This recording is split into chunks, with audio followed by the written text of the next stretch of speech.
So all that change we saw in 2020 was focused in one different area, but imagine that much change again, refocused in a different area on food availability, food pricing, food inflation, and food chaos as it makes its way through the society. And Argentina suspending exports and Russia starting a new futures contract for wheat this week. Something's gone terribly wrong in the food supply across our planet, and it's just not well known yet what's happening.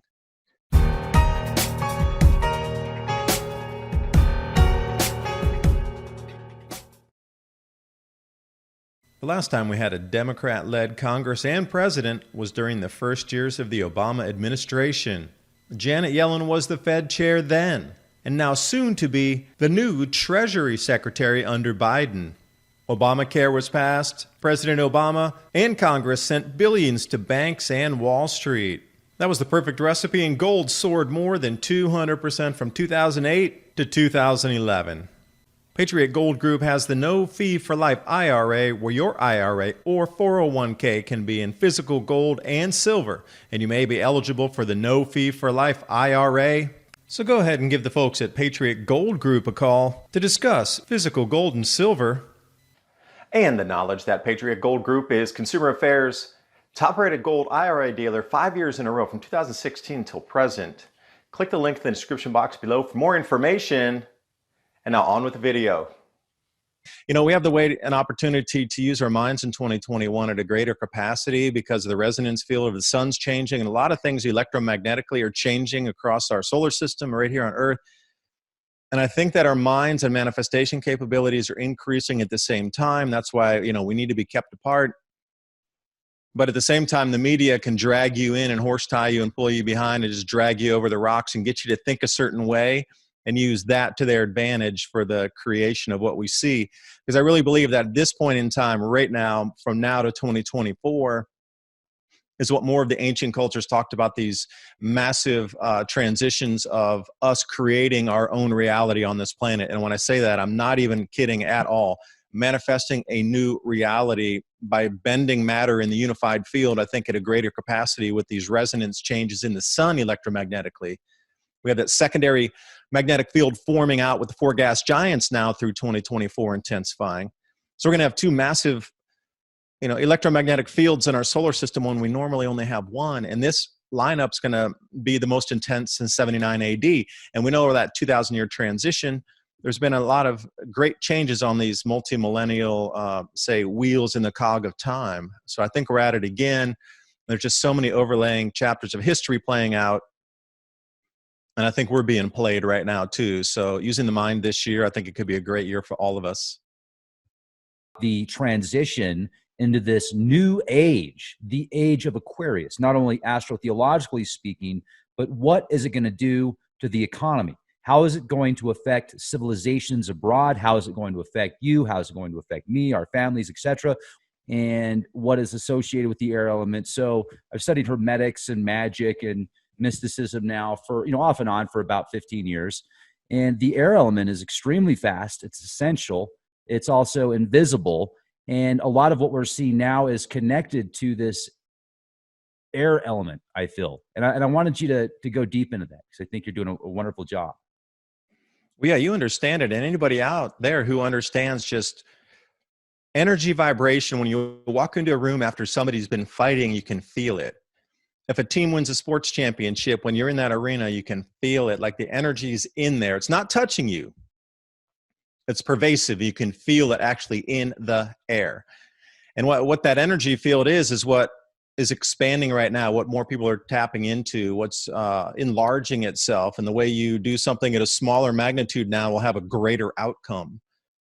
So that planetary alignment of Jupiter and Saturn, when the conjunction happened, and it was the closest that it had been in 800 years since 1226, you have to realize in just 3 more short years, those four gas giants are going to make a configuration of a rectangle square. It looks like a rectangle, but in astrology, they call it a square.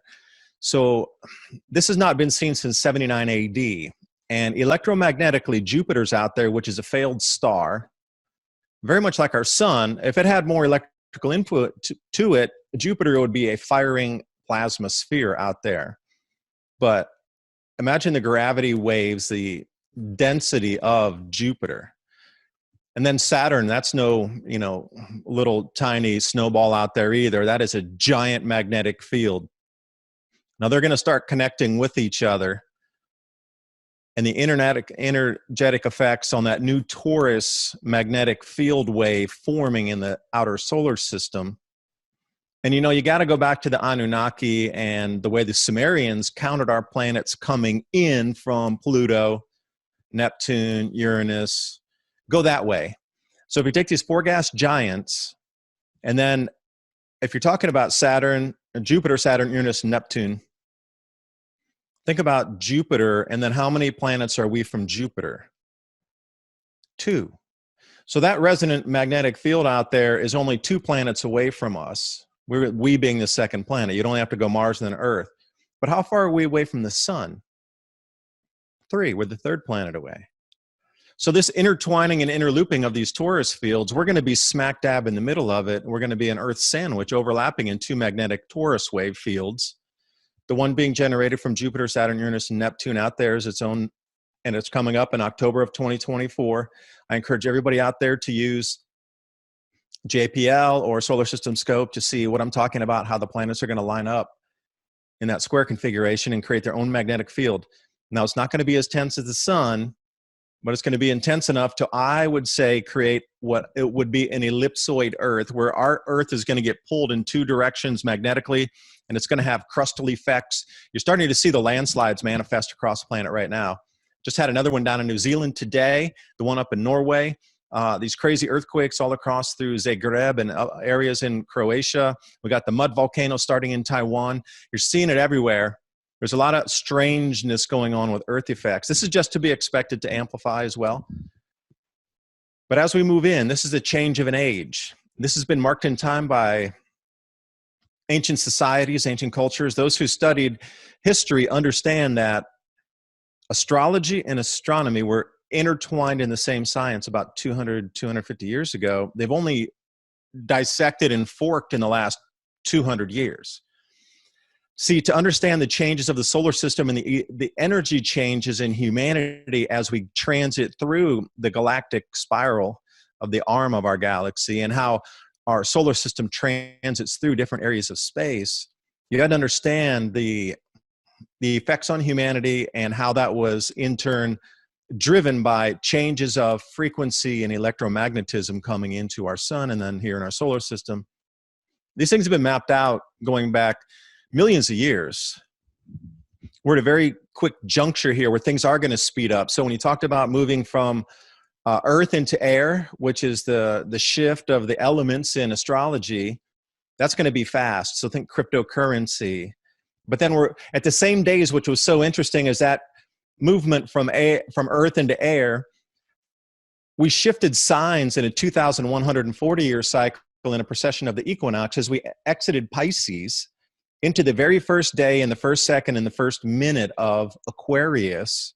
If you look at the precession of the equinoxes, in every 72 years, we progress 1 degree, and it goes through that whole section, and then it moves around. A precession of the equinoxes, it's so the famous how it transits through the heaven and the pole star moves around in the different star signs.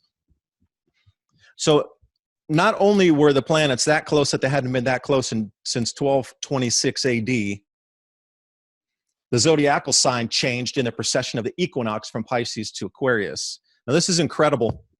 How many overlapping cycles of time just in this one single day, and it was on the solstice. So something magnificent and fascinating is happening, and the resonance energy field is changing. That's why people are getting really skittish, and there's a lot of things going on, in my personal opinion. People are starting to feel it. They're tapping into it. They're understanding it. And what has happened? We can't celebrate together and unify in this new field and create something new. No, we have to be separated. I really believe, now you might call me out there a little bit, but I believe that at the perfect timing of this to separate your energy field from mine, because if you look at the bioresonance field of a human being, it extends out about 6 feet. So if I can keep you away from me and everybody's staying away from each other and they're not hugging and whatnot, not close to each other, that bioresonance amplification of groups of people getting together, I think that's the whole reason that part of this separation has occurred right now. I can't believe it's anything else. There's too much strangeness. Like in 2020, you know how our lives had been changed so much by the introduction of debug and all the economic changes.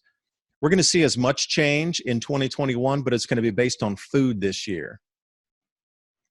So all that change we saw in 2020 was focused in one different area, but imagine that much change again, refocused in a different area on food availability, food pricing, food inflation, and food chaos as it makes its way through the society. And Argentina suspending exports and Russia starting a new futures contract for wheat this week.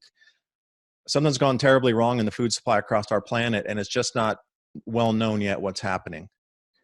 Because moving into air, these powers that be, the money funders, they're not going to want to let the power go. They're going to do everything they can, kicking and screaming against the natural upgrade of us, our human consciousness. They're not going to let us go quietly into the night. They're going to try to pull you back down, change the rules, try to stop this quickening, if you will. And I love that Highlander show, The Quickening. You know where we at right now? We are in Highlander. We are at the quickening.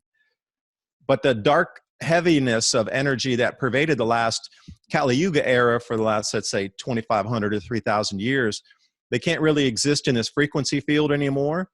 And they know that their time is over. So they're trying to keep us down by these rules that are being played right now. I don't know. It's either to slow down the transition or to actually stop it, where they think they might have some sort of manifest over nature to be able to put a frequency field across here, the mandates to keep us apart, to try to stop this movement forward into the air.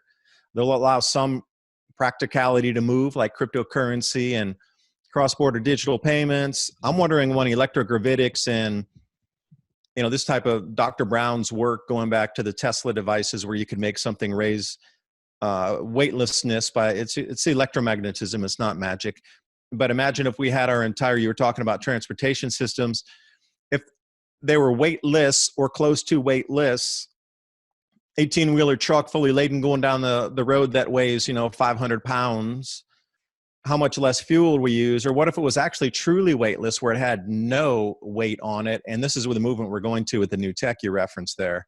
So many things are going on. I feel there's this huge rift happening right now. Rome has fallen. I mean, we are absolutely at the end of the days of Rome in our culture here. If you can't see it, I'm sorry you didn't read enough about history. And the thing that's the old Roman energies are trying to drag us down and keep us from moving forward in the new light, if you will. So when these ancient cultures talk about this duality and this battle between light and dark happening right now at this pinpoint of our lives and our society and our civilization, this point right this second, it absolutely makes sense of what they'd seen or what they'd prophesized out or forecasted, whatever you like to call it, that they had pinpointed. Because if you knew the cycles of energy changing, of course, every time you came to this bottleneck, you would know there would be another societal tension going on. And if I knew it, and if that would happen again, you wouldn't have to be a soothsayer. It's just science and mathematics, planetary alignments.